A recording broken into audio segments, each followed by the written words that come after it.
il ne l'attirera pas sur le fond. Il ne va pas convaincre les électeurs de Jean-Luc Mélenchon qu'il est prêt à s'ouvrir à leurs aspirations ou à leur vision de la politique. C'est clair. En revanche, il peut jouer sur ce qui est le vrai ressort de cette campagne.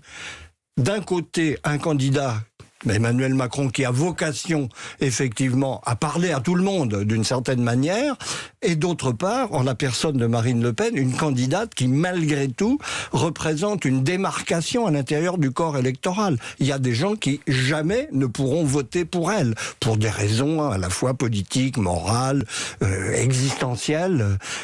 Donc il y a une dissymétrie de rôle qui est fondamentale dans cette campagne. C'est quelqu'un qui parle à la moitié de la population, pour simplifier, et quelqu'un qui peut parler à la totalité, même si on ne se reconnaît pas dans ses idées.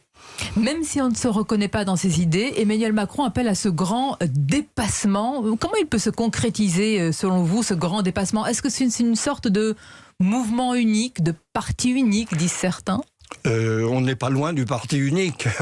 Encore qu'il y ait une partie importante qui soit en dehors du parti unique, on est quand même en démocratie. Mais parti unique au sens où on a d'un côté un programme effectivement radical, la personne de Marine Le Pen, et de l'autre côté, un programme à base de compromis. Emmanuel Macron, c'est la figure du compromis dans la politique française. Et il a l'habileté de montrer son aptitude au compromis. Et je crois que c'est son atout essentiel dans cette campagne.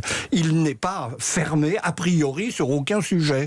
Il est capable d'accueillir la demande, les aspirations, d'où qu'elles viennent. Simplement, il est le gardien de l'arbitrage final en forme de compromis avec les contraintes qui vont, notamment budgétaires, qui sont quand même le véritable arbitre, au final, dans une campagne marquée par un climat social d'inquiétude majeure.